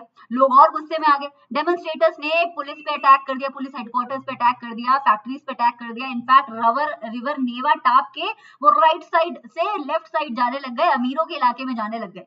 तो ओवरऑल अगर आप देखोगे 22 फरवरी से 27 फरवरी में पूरा रशिया का माहौल एकदम से चेंज हो गया। पूरी, ये तो मैं बता चुकी हूँ, पीपल हर जगह जहां आप देखोगे, फोटो देखो, ये असली फोटो है, ऐसे ऐसे स्लोगन्स थे कि हमें ब्रेड चाहिए, हमें वेजेस चाहिए, हमारे काम करने के घंटे घटा दो, हमें डेमोक्रेसी ला दो, हमें तुम पे बिल्कुल विश्वास नहीं है, जार तुम देश छोड़ के चले जाओ, ऐसी बातें कर रहे थे लोग। फिर जार को गुस्सा आया, जार ने बोला कैवलरी, पुलिस, लोगों पे अटैक करो। कैवलरी ने बोला बिल्कुल भी नहीं करेंगे, लोग कुछ गलत कह ही नहीं रहे हैं तो हम तुम्हारी की बात माने, हम लोगों की बात मानेंगे, हम अपने देश की बात मानेंगे। तो कहानी में ट्विस्ट तब आया जब कैवलरी तक ने प्रोटेस्टर्स पे फायर करने से बंद कर दिया। इनफैक्ट उन्होंने प्रोटेस्ट ज्वाइन कर लिया। फिर क्या था, फिर तो लोगों को कोई रोकने वाला ही नहीं था। सोल्जर्स, वर्कर्स, सब लोग आके एक ही डिमांड करने लगे कि हमें चाहिए डेमोक्रेसी। जार इतना डर गया बच्चा कि जार तो दुम दबा के भाग गया। जार अपनी ही कंट्री छोड़ के भाग गया, ही एब्डिकेटेड। अब जार भाग गया तो सरकार कौन चलाता? लोगों ने सरकार बनाई अपनी खुद की। तो ये जितने भी लोग प्रोटेस्ट कर रहे थे, इन्होंने एक सोवियत काउंसिल बना लिया, पेट्रोग्रेड सोवियत बना लिया। पेट्रोग्रेड क्यों? क्योंकि उस शहर का नाम था सोवियत। क्यों? क्योंकि सोवियत का मतलब होता है बड़ा सा पॉलिटिकल ग्रुप। तो पेट्रोग्रेड सोवियत नाम का एक बड़ा सा ग्रुप बना लिया। ऐसा सोचो कि एक पॉलिटिकल पार्टी बना ली। और उसी पेट्रोग्रेड सोवियत ने एक सरकार बना ली, प्रोविजनल गवर्नमेंट। प्रोविजनल का मतलब होता है टेम्परेरी गवर्नमेंट बना ली। उन्होंने सोचा वोटिंग बाद में कराएंगे, अभी देश को चलाना बहुत जरूरी है, तो एक प्रोविजनल गवर्नमेंट बना देते हैं। और आपको लगेगा कि चलो हैप्पीली एवर आफ्टर रहे होंगे, इसके बाद मोनार्की खत्म कर दी, बहुत ही बढ़िया हो गया, जार एब्डिकेट हो गया, अपनी सरकार बन गई। नहीं, रशिया की प्रॉब्लम्स अभी खत्म थोड़ी हुई थी। फरवरी के बाद हाँ, ये जरूर हो गया था कि जितने भी ट्रेड यूनियंस थे जिन्हें इलीगल करार दे दिया था राजा ने, वो ट्रेड यूनियंस दोबारा से बन गए थे। लोग हर जगह यूनियन बना रहे थे, हर जगह सोवियत बना रहे थे, पब्लिक मीटिंग्स हो रही थी, एसोसिएशन हो रही थी, किसी तरीके की रेस्ट्रिक्शन नहीं थी। पर अभी भी एक प्रॉब्लम थी। प्रॉब्लम ये थी कि पेट्रोग्रेड सोवियत जो बनी थी और जो आपकी प्रोविजनल गवर्नमेंट बनी थी, उसमें गलती से ना अमीर लोग चले गए थे, लैंड ओनर्स चले गए थे, इंडस्ट्रीज चले गए थे, आर्मी ऑफिशियल चले गए थे। रशिया को बर्दाश्त थोड़ी था, रशिया तो सोशलिज्म वाला कंट्री था भाई। रशिया को चाहिए थी सोशल इक्वालिटी, कि गरीब और अमीर के बीच में कोई भेदभाव ना हो। तो लिबरल और सोशलिस्ट लोग अभी भी बोल रहे थे कि प्रोविजनल गवर्नमेंट को छोड़ो, दोबारा से इलेक्शन कराने चाहिए, बढ़िया सरकार बनानी चाहिए जिसमें गरीब लोग भी आए गद्दी पे, राइट। अभी इसी कहानी में, इसी दाल में तड़का लगाया व्लादिमीर लेनिन ने। जब रशिया ऑलरेडी गरीबों के लिए गुहार लगा रहा था, तभी बोल्शेविक्स का लीडर, सबका चहेता व्लादिमीर लेनिन, जो जेल में था, जिसे राजा ने जेल में भेज दिया था, वो वापस आ गया रशिया। तो अप्रैल में आया हमारा हीरो वापस, और अप्रैल में आते ही उसने देखा कि रशिया में कितना बुरा हाल चल रहा है। चलो मैं एक थीसिस दे देता हूँ, मैं अपना ओपिनियन दे देता हूँ। और अप्रैल थीसिस व्लादिमीर लेनिन ने लिख डाली। लेनिन ने सबसे पहले बोला कि थीसिस में 3 चीजें थी। पहली चीज थी कि रशिया की इतनी हालत खराब है कि रशिया को वर्ल्ड वॉर नंबर 1 में पार्ट नहीं लेना चाहिए। बहुत अच्छी बात है, वेरी नाइस, नहीं लेना चाहिए, लड़ाई झगड़ा करके क्या मिलेगा। तो पहली बात तो उसने ये बोली कि हमें वॉर में से अपना हाथ खींच लेना चाहिए।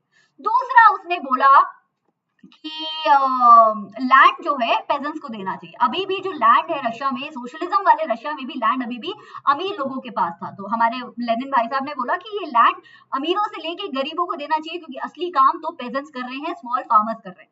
ठीक है, बहुत बढ़िया, ये भी अच्छी बात है। थर्ड बात उसने बोली कि जितने भी बैंक है उन सबको नेशनलाइज कर देना चाहिए, ताकि देश का पैसा सरकार के अंडर रहे, प्राइवेट इंडस्ट्रियलिस्ट के पास ना रहे, प्राइवेट बैंक्स के पास ना रहे, राइट। बातें सुनने में तीनों अच्छी लग रही, लेकिन तरीका जो लेनिन ने अपनाया वो थोड़ा वायलेंस वाला था। ठीक है, लेनिन ने बोला कि बोल्शेविक पार्टी को अब सोशलिज्म छोड़ के कम्युनिज्म की तरफ बढ़ना चाहिए। बोले तो बोल्शेविक पार्टी को अब रैडिकल हो जाना चाहिए, एक्सट्रीम मेजर्स लेने चाहिए।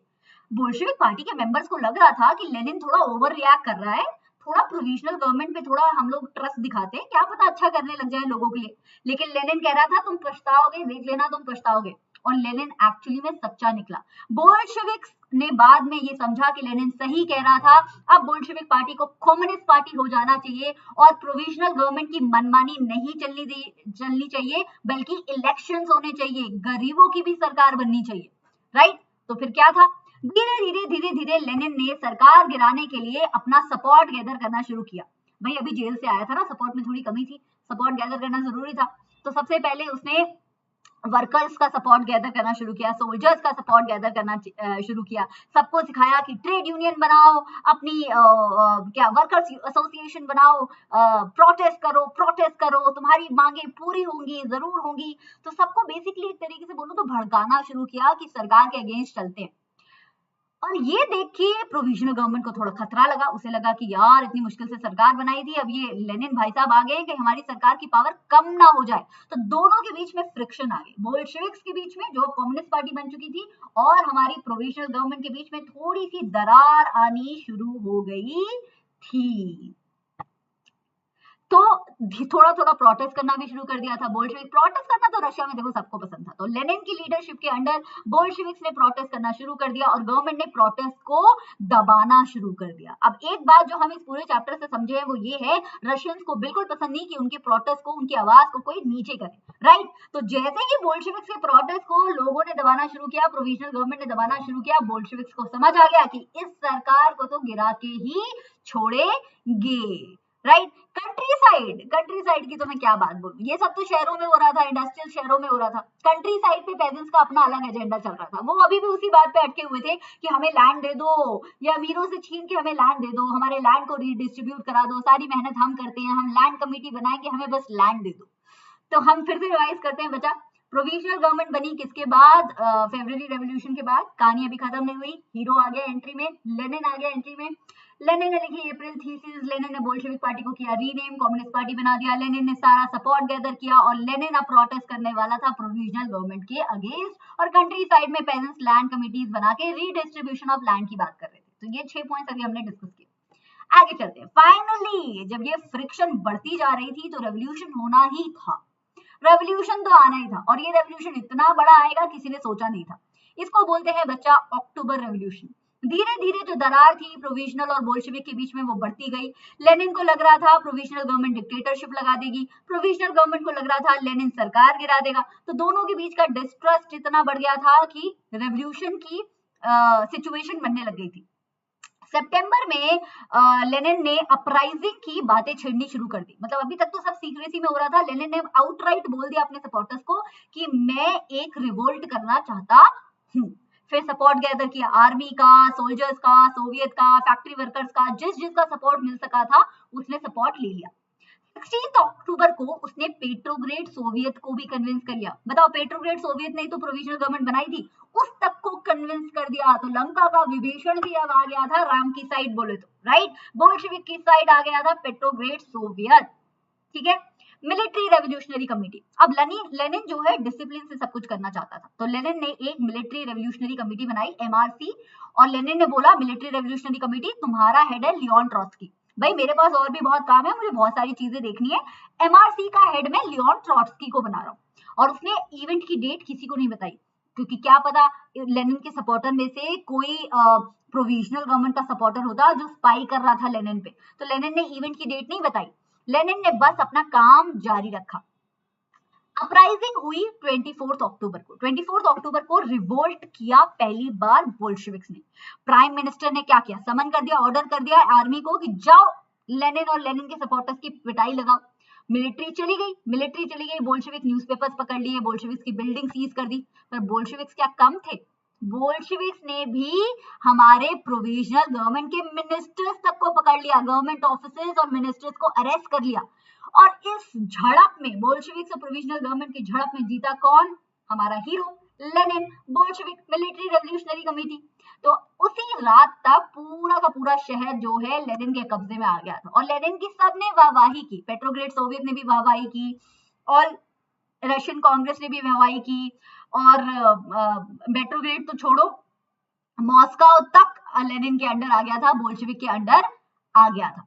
अब आप सोचोगे अब तो हैप्पीली एवर आफ्टर आ ही गया होगा ना, ये लेनिन तो सपोर्ट ही करता था डेमोक्रेसी, लेनिन तो कह ही रहा था कि गरीबों की भी सरकार बननी चाहिए। Power is a very tricky thing.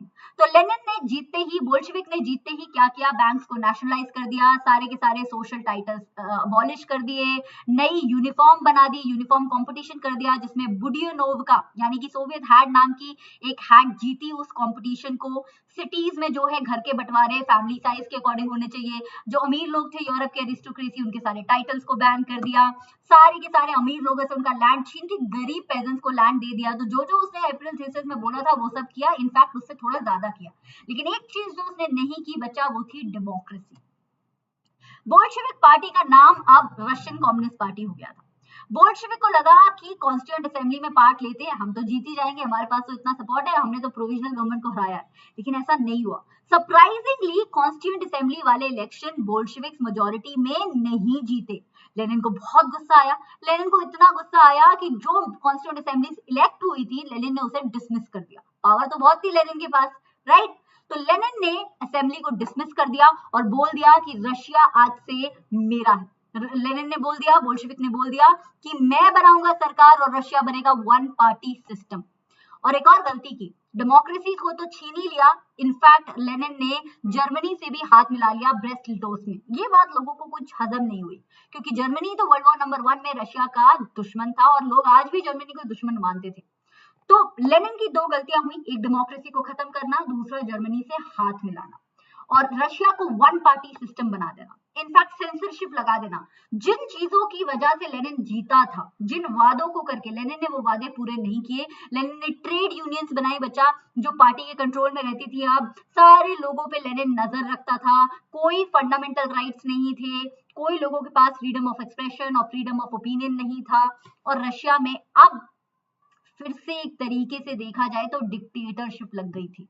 In fact Lenin ने सीक्रेट पुलिस बनाई, चेका नाम की सीक्रेट पुलिस, ओजीपीयू, एनकेवीडे, जो सब पे नजर रखती थी। और जिन जिन आर्टिस्ट ने और राइटर ने लेनिन को ये सोच के सपोर्ट किया था कि जब लेनिन जीतेगा तो थोड़ा फ्रीडम आएगा, लिबरलिज्म आएगा, वो सब हताश हो गए क्योंकि लेनिन ने तो और ही ज्यादा सेंसरशिप ला दी, सप्रेशन ला दिया फ्रीडम का और एक्सप्रेशन का और ओपिनियन का। तो जो हमें हीरो लग रहा था वो बेसिकली विलन निकला। तो इतनी सारी गलतियां करोगे तो रशिया के लोग आपके खिलाफ आवाज तो उठाएंगे। रशिया में जब जब लीडर ने कोई गलती की है, रशिया के लोगों ने रिवोल्ट छेड़ा है। अब सिविल वॉर होने वाली थी बोल्शेविक्स की हरकतों की वजह से। सिविल वॉर क्या होता है बच्चा? सिविल वॉर वो वॉर होती है जिसमें बहुत सारे सिटीजन पार्टिसिपेट करते हैं। अब इस सिविल वॉर में मोस्टली 3 तरीके के लोग थे, रेड, ग्रीन, व्हाइट। मतलब रेड लोग थे बोल्शेविक और लेनिन के सपोर्टर बोल सकते हो आप। ग्रीन लोग थे पेजेंट्स। याद करो पेजेंट्स को क्या चाहिए? पेजेंट्स को चाहिए लैंड, रीडिस्ट्रीब्यूशन ऑफ लैंड। तो पेजेंट्स तो वही है, सोशल रेवोल्यूशनरी पेजेंट्स, ग्रीन, ठीक है। प्रोजारिस्ट, प्रोजारिस्ट वो लोग थे जो अभी भी जार निकोलस को याद करके रोते थे। उन्हें चाहिए था कि मोनार्की वापस आ जाए, डेमोक्रेसी खत्म हो जाए। अब सब आपस में लड़ने वाले थे। थोड़ा गौर फरमाओ, ग्रीन लोग व्हाइट से नफरत करते हैं क्योंकि व्हाइट लोगों के पास बहुत सारा लैंड होता है। व्हाइट लोग रेड से भी नफरत करते हैं, ग्रीन से भी नफरत करते हैं। रेड लोग सब पे नजर रखते हैं। तो इतने सारी वैरायटी के साथ अब आने वाली थी सिविल वॉर। तो 1918 और 1919 तक प्रॉब्लम ये थी कि सारा लैंड या तो ग्रीन के पास था, व्हाइट के साथ था। और ग्रीन और व्हाइट को बाकी कंट्रीज भी सपोर्ट कर रहे थे, फ्रांस, अमेरिका, ब्रिटिश, जापानीज, क्योंकि सबको लेनिन से डर लगता था। सबको लगता था कि अगर लेनिन रशिया में जीत सकता है तो ऐसे ही सोशलिस्ट उनकी कंट्री में भी जीत सकते हैं, उनकी सरकार को भी गिरा सकते हैं। तो लेनिन के अगेंस्ट आने के लिए सारी कंट्रीज व्हाइट और ग्रीन को सपोर्ट करने लगी। और व्हाइट और ग्रीन क्या पता लेनिन को हराने में, रेड को हराने में कामयाब भी हो जाते। लेकिन प्रॉब्लम ये आई कि वो आपस में भी लड़ रहे थे। अगर रेड और ग्रीन, सॉरी, व्हाइट और ग्रीन हाथ मिला लेते ना तो रेड हार जाते। लेकिन व्हाइट ग्रीन से लड़ रहे हैं, ग्रीन व्हाइट से लड़ रहे हैं। ग्रीन ने व्हाइट के घर छीने थे, व्हाइट का लैंड छीना था, फिर से व्हाइट ने ग्रीन से लैंड छीन लिया। तो आपस की झड़प में बोल्शेविक्स को भूल गए और बोल्शेविक्स को सपोर्ट मिल गया बाकी नॉन रशियन नेशनलिस्ट का और फाइनली बोल्शेविक्स फिर से जीत गए। तो लेनिन ने इतनी कच्ची गेम नहीं खेली थी। अक्टूबर रेवोल्यूशन भी बोल्शेविक जीते और सिविल वॉर भी लेनिन जीता बोल्शेविक जीते। मुस्लिम जडीडस ने भी भाई साथ दिया और बाकी कंट्रीज ने भी दिया, खिवा जैसी कंट्री सेंट्रल एशिया में जो है उन्होंने भी दिया। वो बात अलग है, उन्हें सोशलिज्म से कोई लेना देना नहीं था। सोशलिज्म की आड़ में वो अपनी कंट्री में ही नेशनलिस्ट लोगों को मार रहे थे, खून खराबा कर रहे थे, वायलेंस कर रहे थे। तो सोशलिज्म जो इतनी प्यारी सी थ्योरी से शुरू हुआ था वो अब कहीं देखने को ही नहीं मिल रहा था। वो रशिया में भी देखने को नहीं मिल रहा था, वो कहीं पे भी देखने को नहीं मिल रहा था। तो लोग अब भटक गए थे सोशलिज्म की राह से, बट बोल्शेविक जीत गए। Formation of the USSR, finally Bolsheviks को चमका, लेनिन को चमका कि अब रशिया को एक यूनियन बना देना चाहिए जो पूरा का पूरा सोशलिस्ट होना चाहिए। तो रशिया का नाम पता है क्या हो गया? USSR, union of Soviet socialist Republic. और ये बात भी लोगों से हजम नहीं हुई, तो लोग ये इम्पोज करता था चीजें, लेकिन लोग मानते थे, कभी कभी नहीं भी मानते थे। लेकिन ये क्वेश्चन बहुत इंपॉर्टेंट है कि यूएसएसआर की फॉर्मेशन कब हुई? उसका आंसर है दिसंबर 1922। थोड़ा सा रिवाइज करें, सिविल वॉर, अक्टूबर रेवोल्यूशन और सिविल वॉर।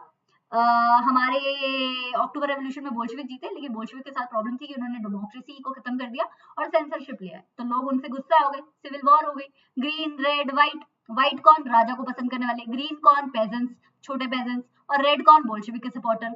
ग्रीन और व्हाइट आपस में ही लड़ रहे थे, आपस में लड़ते नहीं तो शायद रेड से जीत जाते, लेकिन वो आपस में लड़ते रह गए और रेड फिर से जीत गया। रेड जीत गया तो रेड ने यूएसएसआर का फॉर्मेशन कर दिया। इतना ही पढ़ा भी हमने, आगे चलते हैं। मेकिंग अ सोशलिस्ट सोसाइटी, अब फाइनली लेनिन और बोल्शेविक्स को चमका कि अब जिन वादों को करके हम लोग जीते थे उन वादों को पूरा करने का टाइम आ गया। तो रशिया ने 5 ईयर प्लान बनाना शुरू किया। 5 ईयर प्लान में वो 5-5 साल की प्लानिंग करते थे कि 5 साल में कैसा डेवलपमेंट करेंगे, फिर 5 साल में करते थे। तो 1927 में पहला प्लान बना था 5 ईयर का, जो 1932 में खत्म हुआ था। और सही में अच्छा काम कर रहे थे बोल्शेविक लोग, इंडस्ट्रियल प्रोडक्शन बढ़ गया था, नई नई फैक्ट्री वाली शहर आने लग गए थे, स्कूलिंग सिस्टम एक्सटेंड हो गया था, आप क्रेचेस बन गए थे, जो वर्कर्स काम करते थे, जो लेबर काम करते थे, उनके बच्चों के लिए क्रेचेस थे ताकि उनके बच्चों का फ्यूचर भी सिक्योर हो जाए। पब्लिक फैसिलिटीज चीप बन गई थी, इनफैक्ट वर्कर्स के लिए मॉडल हाउसेस बन गए थे, अच्छे अच्छे घर बन गए थे। तो सेंट्रलाइज प्लानिंग, मतलब एक जगह से प्लानिंग होती थी और सारी जगह पे लागू होती थी। इसका असर अच्छा से देखने को मिला, रशिया बहुत फला फूला, बहुत इकोनॉमिक ग्रोथ हुई। इस पे आपका क्वेश्चन आ सकता है, that explain the centralised planning and the economic growth happened in Russia under the Bolshevik. ये जो चक्र दिख रहा है इसके सारे पॉइंट्स लिखाना और आपको फुल नंबर मिल जाएंगे, ठीक है। लेकिन लेकिन लेकिन लेकिन अभी इतनी भी जल्दी नहीं थी। जब बहुत ज्यादा डेवलपमेंट होती है ना बच्चा, तो किसी ना किसी का नुकसान जरूर होता है। रशिया में भी कुछ ऐसा हुआ, इतनी ज्यादा कंस्ट्रक्शन हो रही थी, इतनी ज्यादा कंस्ट्रक्शन हो रही थी कि वर्कर्स को सफर करना पड़ा था। एक एग्जांपल देती हूँ, मैग्नेटोगोर्स्क नाम की एक सिटी थी जहाँ पे एक स्टील प्लांट 3 साल में बन के खड़ा हो गया। जरा देखो फोटो में, इतना बड़ा स्टील प्लांट उस जमाने में 3 साल में बन गया था। लेकिन इसका प्रॉब्लम क्या था? इसकी प्रॉब्लम ये थी कि वर्कर्स को अगर वॉशरूम भी जाना होता था ना, तो चौथी फ्लोर से नीचे उतरते थे इतनी कड़ाके की ठंड में, फिर सड़क पार करते थे तो वॉशरूम आता था। तो कितने लोग तो ये सोच के कि यार इतनी नीचे जाना पड़ेगा, वॉशरूम जाते ही नहीं होंगे, राइट। तो इतनी सारी गड़बड़ घोटाला हो रहा था, लेकिन फिर भी मैं बोलूंगी कि डेवलपमेंट तो हुई, कम से कम लोगों को एम्प्लॉयमेंट तो मिली, ठीक है। स्टालिनिज्म एंड कलेक्टिवाइजेशन, सब कुछ सही जा रहा था और सब कुछ सही हो भी जाता, लेकिन हमारे लेनिन भाई साहब की डेथ हो गई। अब लेनिन के बाद नया लीडर आया स्टालिन, ठीक है। और स्टालिन ने किया collectivisation of agriculture. Collectivisation of agriculture मतलब एग्रीकल्चर में कुछ नए नए रिफॉर्म्स लाए।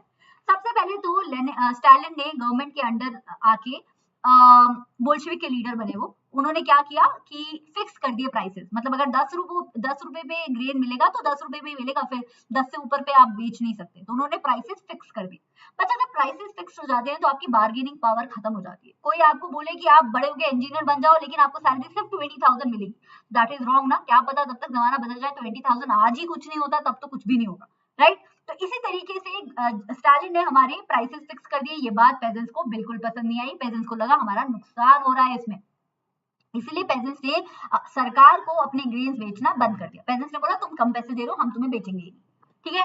ये बात स्टालिन को पसंद नहीं आई, स्टालिन ने इमरजेंसी लगा दी। स्टालिन ने बोला अच्छा बच्चों मेरे अगेंस्ट जाओगे, देखो कैसे पिटाई लगाता हूँ।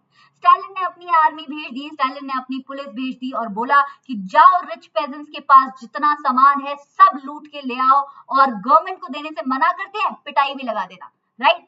तो स्टालिन ने कुछ गलत मेजर्स को अपना लिया। Party members to the grain producing area, supervise and enforce grain collection. तो अब मैटर नहीं करता था कि आप पेजेंट हो, आप करना चाहते हो कलेक्टिवाइजेशन या नहीं, स्टालिन बोल रहा था करना तो पड़ेगा। जितने अमीर पेजेंट्स थे ना, बहुत बड़े बड़े पेजेंट्स जिनके पास बहुत सारी खेती होती थी, रशिया में उन्हें गुल्लक बोलते हैं, गुल्लक नहीं सॉरी कुल्लक बोलते हैं। जैसे गुल्लक में बहुत पैसा होता है ना, वैसे कुल्लक में बहुत ज्यादा खेती होती है। कुल्लक मतलब अमीर पेजेंट्स। तो अमीर पेजेंट्स को पुलिस और बोल्शेविक के सपोर्टर क्या करते थे, रेड करते थे, उनसे सारा सामान उठा के ले आते थे और उनकी कोई भी नहीं सुनता था।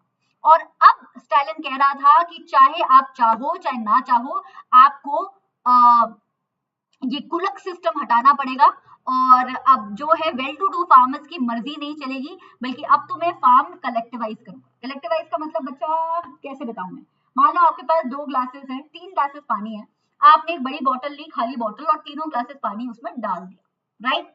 अभी 3 ग्लास पानी ले जाना थोड़ा मुश्किल हो जाता है, लेकिन एक बोतल कैरी करना ईजी हो जाता है, राइट। उसी तरीके से स्टालिन ने बोला कि छोटे छोटे फार्म्स में मेहनत लगती है बहुत ज्यादा और प्रोडक्टिविटी नहीं निकलती है, तो अब मैं छोटे छोटे फार्म्स को कलेक्टिवाइज कर रहा हूँ, इकट्ठे कर रहा हूँ और कलेक्टिव फार्म बना रहा हूँ, बोले तो कोलखोज बना रहा हूँ, और फार्मिंग अब इस पे होगी ताकि आउटपुट ज्यादा निकल सके। क्योंकि बड़ी बड़ी मशीन छोटे छोटे फार्म्स में काम नहीं कर पाती है, बड़ी बड़ी मशीनों को बड़ा फार्म चाहिए होता है, तो कलेक्टिवाइजेशन शुरू हो गया, राइट। 2 वर्ड्स हैं, कुलक और कोलखोज, याद कर लेना।